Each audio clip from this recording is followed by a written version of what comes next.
As the Democratic Party looks to exit the political wilderness in D.C., they're facing angry voters back home demanding they do more. One Democratic Congresswoman last night faced boos and heckling over her support for a Republican bill that would change voter laws.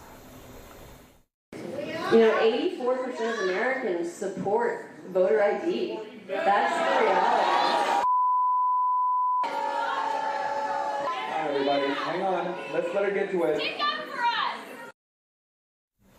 Now, Democratic Senators Elissa Slotkin of Michigan is looking at ways to turn that anger into action. Politico reports that Slotkin is now laying out her war plan for Democrats in a new series of speeches, arguing her party is perceived as weak and woke. Group chat is back to take on weak and woke.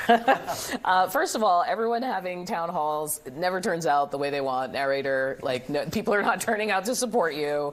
But what was interesting about that moment is she was saying, and we had been just talking about this voter legislation, Antoine, she was saying people support voter ID laws, and then backlash immediately.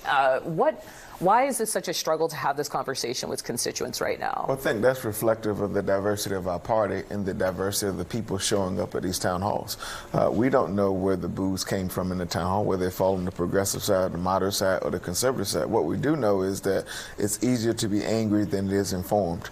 And there are It's easier to be angry than it is informed. That was true in the 2024 I hear your mentor, election. Jim Clyburn, in that moment. It just popped out. That was true in this election. But different members, frontline members, have different constituency they have to answer to in a general election, and I think you'll see that on display as these town halls continue throughout the country. I like you using the word frontline, which in political speak is like the people who actually live in those rare districts that aren't gerrymandered to hell and actually maybe a chance that you don't know the outcome. Isaac, I want to talk to you because Slotkin coming out with this weak and woke thing.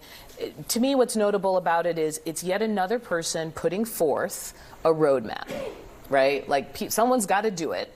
And so we have a series of speeches coming. Can you talk about this ongoing conversation, even around woke? There's a lot of talk about what is the Democratic Party doing to think that. There is not a Democratic Party that's figuring it. There are a lot of Democrats who are trying to figure out what this is. Point. And so that's what you see. You see Bernie Sanders and Alexandria Ocasio-Cortez and their tour around things have a very different view of things than Elissa Slotkin, Senator from Michigan, does. All sorts of things. Chris Murphy has been going around doing things. He was in North Carolina yesterday with Maxwell Frost.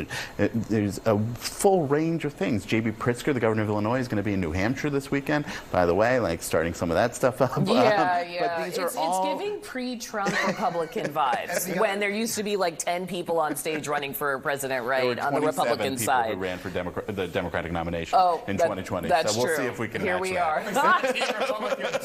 Graphics team, get it ready.